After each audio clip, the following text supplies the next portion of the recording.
তখন নবী বলেছেন, আসসালামু আলাইনা ওয়া আলা ইবাদিল্লাহিস সালিহিন।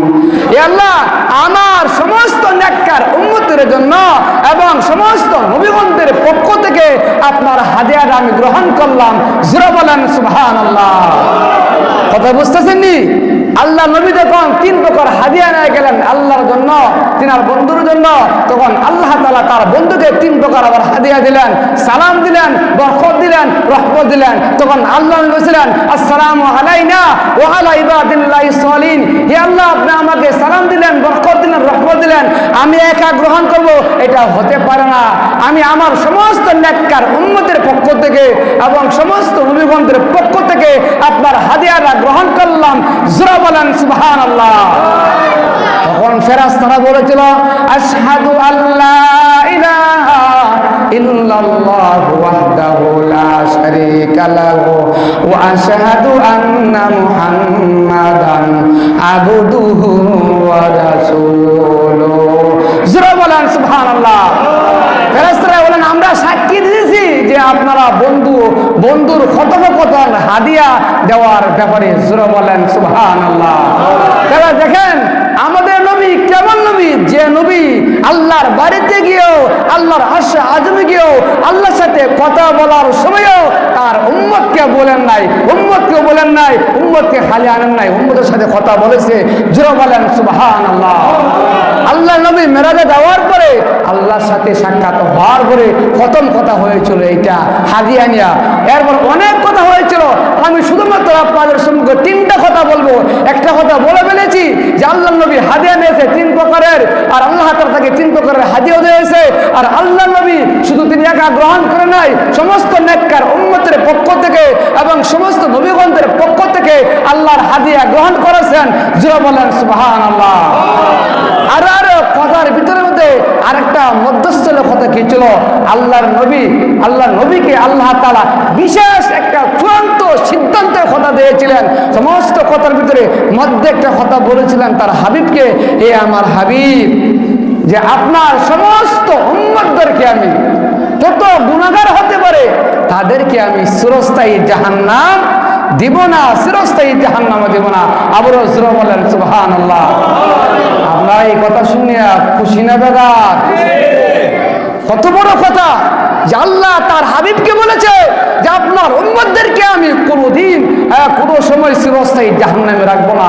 একদিন না একদিন আপনার উম্মত হওয়ার কারণে, আপনাকে বিশ্বাস করার কারণে, নবী হিসাবে মানার কারণে, আমি আল্লাহকে বিশ্বাস করার জন্য মানার কারণে তাদেরকে একদিন না একদিন জান্নাত দিবই।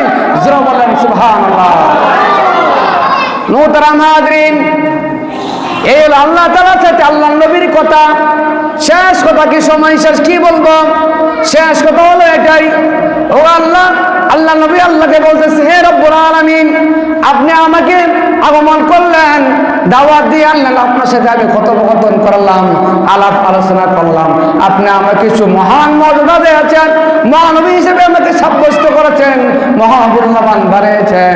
তাহলে আমার উম্মতের জন্য আমি কি নিয়ে দেব? আমার উম্মতের জন্য আপনি আবার কিছু হাদিয়া দিয়ে দেন। জোরে জোরে বলেন সুবহানাল্লাহ। কথা বলেন নাই? নবী বলতেছে, আল্লাহ আমি তো আসলাম আপনার সাথে, সশরীরে সাক্ষাৎ করলাম, কথা বললাম, তাহলে আমার উম্মতের জন্য যাওয়ার সময় আমি কি নিয়ে দেব? কিছু দেন। তখন আল্লাহ বলছে, আমার হাবিব, আমি উম্মতদেরকে এমন কিছু বিষয় দেওয়া দেব যে আপনার উম্মতে পালন করতে পারে, যদি আমল করতে পারে। আপনি তো সশরীরে আমাদের সাক্ষাৎ করছেন, আপনার উম্মত আশা লাগবে না, দুনিয়া তাকাই আমার সাথে দৈনিক 5 বার সাক্ষাৎ করতে পারবে। জোরে বলেন সুবহানাল্লাহ। এবং দৈনিক 5 বার আমি আল্লাহর সাথে কথা বলতে পারবে। জোরে বলেন সুবহানাল্লাহ। কয়েকটা দিলেন আসার পথে উম্মতের জন্য নবী হাদিয়া আনলেন 50 ওয়াক্ত নামাজ। কত ওয়াক্ত নামাজ?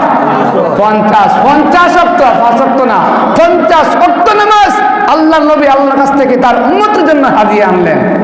আসার পথে সাক্ষাৎ হলো কাকে? মুসা আলাইহিস সালামকে।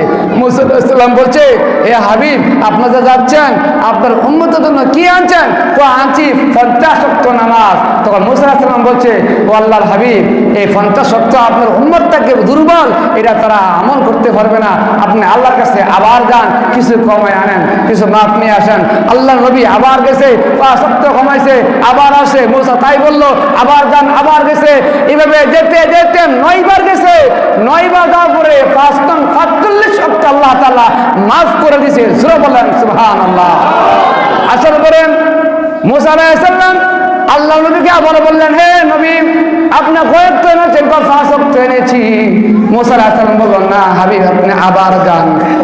তখন নবী বললেন, না মুসা, আমার পক্ষে আর সম্ভব না। 1 বার নয়, 2 বার নয়, 5 বার নয়, 6 বার নয়, 9 বার গেছি। 9 বার আমার আল্লাহ তাআলা আমাকে 5 ওয়াক্ত বলে 45 ওয়াক্ত কমাইছে। আমি আমার পক্ষে তো আর সম্ভব না, আমার শরম করতেছে। জোরে জোরে বলেন সুবহানাল্লাহ। এখন শরম না, শরম না। যদি এখন যাই 5 ওয়াক্ত যদি আবারও কমায়লা, তাহলে আমি একবারে খালি আইবো, তাহলে আমার উম্মতের জন্য আমি কি নিয়ে যাইবো? জোরে বলেন সুবহানাল্লাহ। কথা বোঝেন না, কথা বোঝেন না। প্রতিবার যাওয়াটা তো 5 ওয়াক্ত কমাইছে। 9 বার গেছে, 9 বার যাওয়ার পরে 45 ওয়াক্ত কমাই গেছে। মুসা বলতেছে, আবার যাও। যদি আবার যাই, আবার যদি 5 ওয়াক্ত কমা, তাহলে আমি খালি যাব, আমার উম্মতের জন্য কি নিয়ে যাইবো? হাদিস শরীফে আসছে, ওই 5 ওয়াক্ত নিয়ে নবী আসলেন, আর আল্লাহ ঘোষণা করে দিয়েছে, আমার হাবিব, আমি 50 ওয়াক্ত দিয়েছিলাম, আপনার খাতিরে 45 ওয়াক্ত মাফ করে দিয়েছি। আপনার উম্মত যদি 5 ওয়াক্ত দৈনন্দিন নামাজ যদি আদায় করতে পারে, তাহলে আমি আল্লাহ তাআলা তাদেরকে 50 ওয়াক্ত আদায় করা সব দেয়া দেব। জোরে জোরে বলেন সুবহানাল্লাহ। হাজরিন, এই হলো সংক্ষিপ্ত মেরাজের আলোচনা। আর অনেক লম্বা আলোচনা রয়েছে, এর ভিতরে অনেক আলোচনা রয়েছে। এরপরে যে আমি আয়াতে কারিমা তেলাওয়াত করেছিলাম, আল্লাহ সুবহান, এখানে সুবহান কেন বললো?